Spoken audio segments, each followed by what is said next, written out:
remercier chaleureusement le président Pape Diop pour l'accueil qu'il nous a réservé. Je dois d'ailleurs dire que je suis très reconnaissant au président Pape Diop parce que dès l'annonce de mon retrait, il a été le premier à m'appeler pour se féliciter de la démarche. Et je voudrais publiquement l'en remercier. L'objet de la rencontre, c'est de venir partager avec lui un certain nombre d'inquiétudes par rapport à la conduite du processus électoral. Nous avons identifié, je ne vais pas me répéter, beaucoup d'indicateurs montrant qu'il y a tout un dispositif qui a été mis en place pour organiser un hold-up des élections. Il y a une manière traditionnelle de répondre à ça.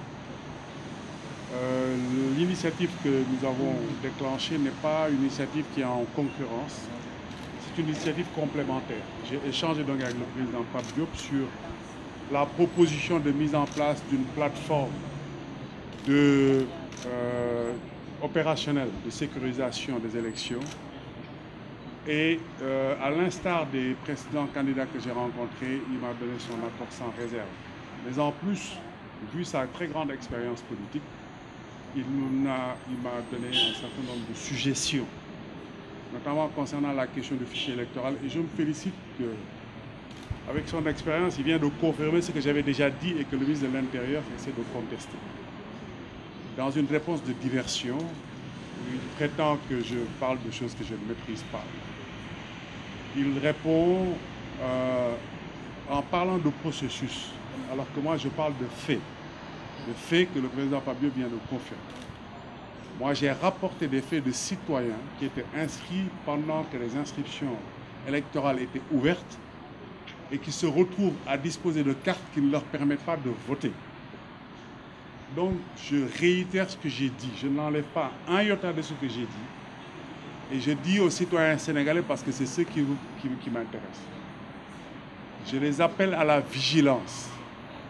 Si vous étiez inscrit pendant la période d'ouverture des inscriptions, au moment de retirer votre carte, soyez vigilants. C'est tout ce que je dis.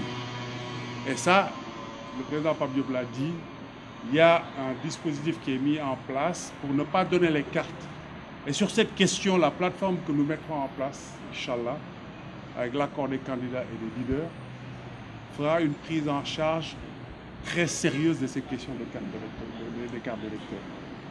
Donc, encore une fois, je me félicite de l'accueil du président Pape Diop et de son accord de principe par rapport à l'initiative que j'ai suggérée et de son accord pour détacher un plénipotentiaire pour participer à la réunion de concertation qui va, de manière inclusive, définir les contours de cette plateforme que je suggère. Depuis l'élection législative, on parle des cartes. C'est vraiment un véritable serpent de mer.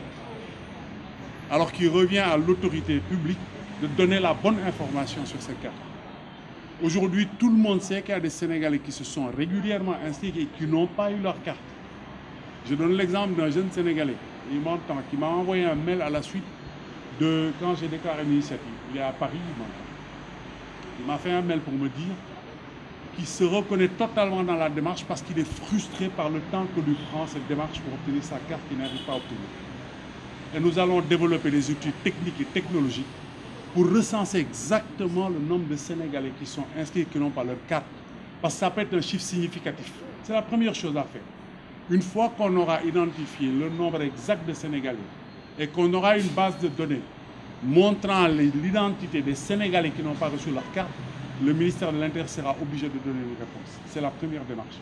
Et ce sera la démarche prioritaire de la plateforme que nous allons entendre initier.